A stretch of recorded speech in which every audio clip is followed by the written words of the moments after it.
I will turn it over to our superintendent for the superintendent's report. Thank you.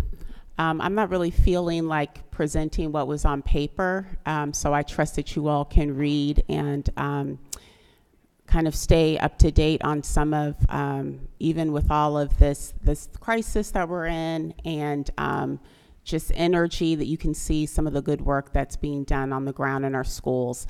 I wanted to take this time to respond more to our students and to the public. And I want to speak a little bit about my why. So you all know I'm from this community. I was a student during the strike back in the day. I was a principal when we had a day or so of action. And so it's very interesting that I'm a leader during this time for the whole district. And when I was a teacher, I was an OEA rep, and I was one who helped to organize when we went to Sacramento when there was a surplus. So I understand this issue from all sides.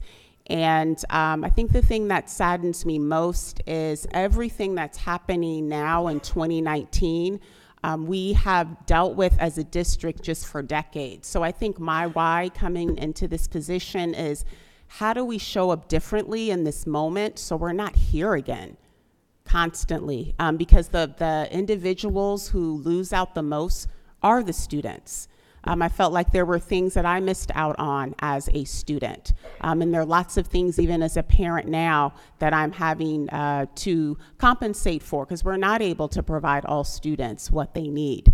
And I don't profess to have all the answers. I wish I did. But I do know the dialogue.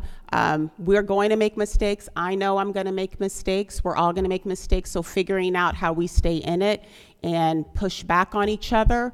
But the one thing that makes me the most nervous, and I say this because I stepped into this position, and I've said this in many spaces, being okay with either getting fired or having to walk away. I couldn't do this job without that clarity in my own soul, my own spirit and consciousness. The piece that scares me the most, knowing Oakland the way I do, is if we're gonna fight and be at battle with each other, I want it to be to the end of a solution, not just to say no to every proposal, because that is sometimes what we do. And again, the folks who lose in the end are our most vulnerable. So we went into state receivership. I was a teacher. I think I was in maybe my second year at Parker. I lost my job because we went into state receivership, and I had to leave the district. So they're real. We talk about state receivership, and I know sometimes for people, well, is that really a big deal at all? I lived through that as a teacher. I had to leave a school I loved a lot, and then we ended up having to take back some of the investments that we had to make. We've just had such a tumultuous history as a district, and I believe there's another way forward. So wherever these reductions land, I guess I don't see, even if there's certain things that we can't afford as a district, in my mind, I'm always thinking there's another way that we can pay for those investments. So even now, board president and I, we're working with legislators to figure out, okay, well, we can pass legislation. Disproportionality is an issue all around the state.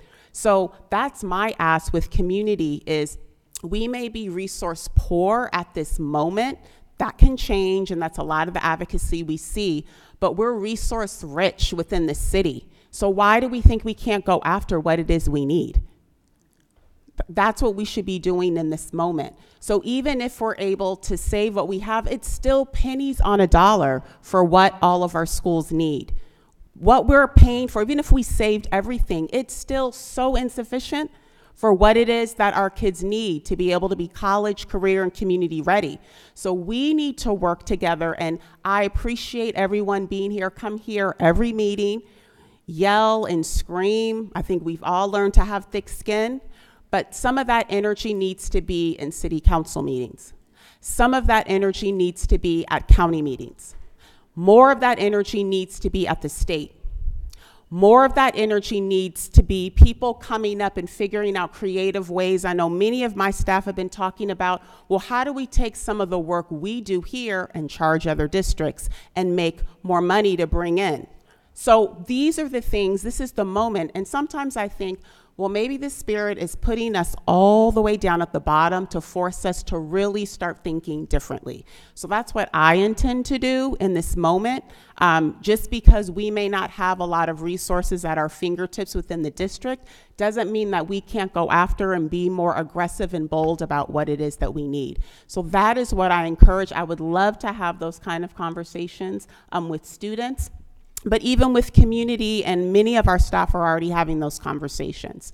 So again, I know we are in a very difficult time. It's a very difficult time in our city, in our state, as a nation. But I'm a firm believer that in a lot of crisis, there's opportunity. And so I choose to stay focused on the opportunity. I choose to stay focused on how we can get out of this storm. And I hope that you all will join me in that mindset and in that work. Thank you.